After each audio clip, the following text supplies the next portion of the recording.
चामेली आज मुह खोली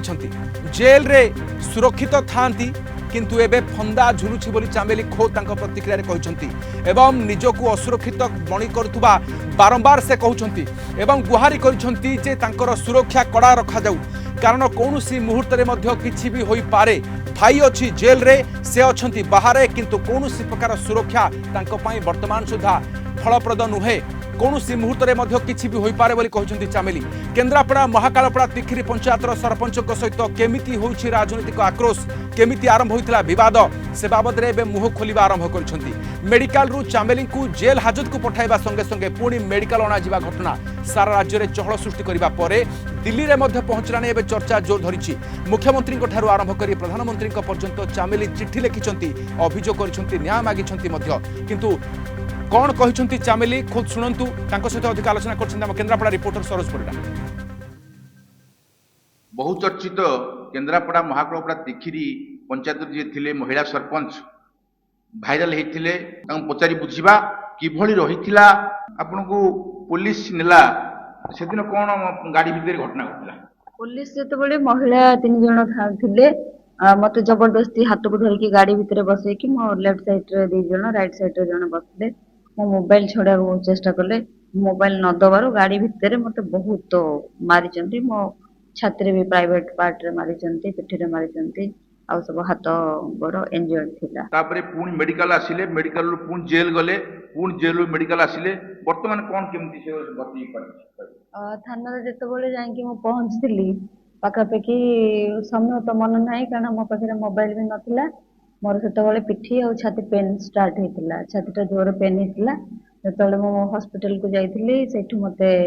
रेफर कर दिथिले केन्द्रापड़ा एठी चिकित्साधीन अवस्था रे मते पुलिस जबरदस्ती उठे कि नेकी कोर्ट फॉरवर्ड करिया को ट्राई करूथिला तो से दिन मो स्वास्थ्य अवस्था एते खराब थिला पुणी मते रिटर्न आनिकी से मेडिकल रे पुणी चिकित्सित कले बेल हे जाइछि आपन भाई जेल रे अछि आपन मोबाइल पुलिस फेरई दैछि कोन सेमति केमति को चाप रे पुणी परिवर्तन होला प्रशासन और पुलिस चाप तो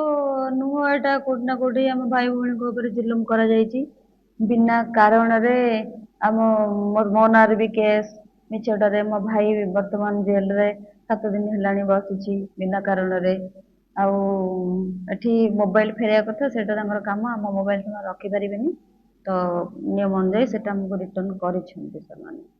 मोबाइल रे अनेक वीडियो आपन करथरे से वीडियो वर्तमान वायरल करछन्ती कोन से वीडियो केते डिलीट करछन्ती पुलिस बा केते रखिछन्ती कहबे वीडियो तो पाखापाखि किछि इंपोर्टेंट जिंस डिलीट हेछि मोबाइल चामेली मैडम वर्तमान यदि कहि रखिबा मुख्यमंत्री को पाखरु आरंभ करी दिल्ली पर्यंत जाई पहुंचलानी तांको अभियोग अपन जो कहिले मते बेल मिल गेला से ना वाला फांसी फंदा मो बेकरे झुलुची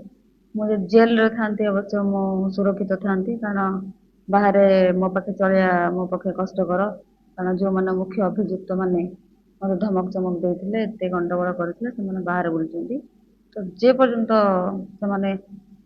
अरेस्ट न होई जंदी से पर्यंत मो डिमांड करिवि मते एसपी सर पुलिस प्रोटेक्शन एटा अन्याय हेछि कोट ना कोटी मो प्रति जो माने सेटा फील करथि ना एटा अन्याय हेछि एटा अविरुद्ध रे केस करबा दरकार तो सामना पटो अन्य माने आसे कि मते हेल्प करि के केस करि ग्राउंड जीरो रु बयान से किभली संघर्षमय जीवन रे आज जीवन यापन करूछंती तेणु आगु को तांकर किभली रहिबो लढेई ताहा मध्य से बखाणी थिले केन्द्रापड़ा रु सरोज पैडा कलिंग टीवी।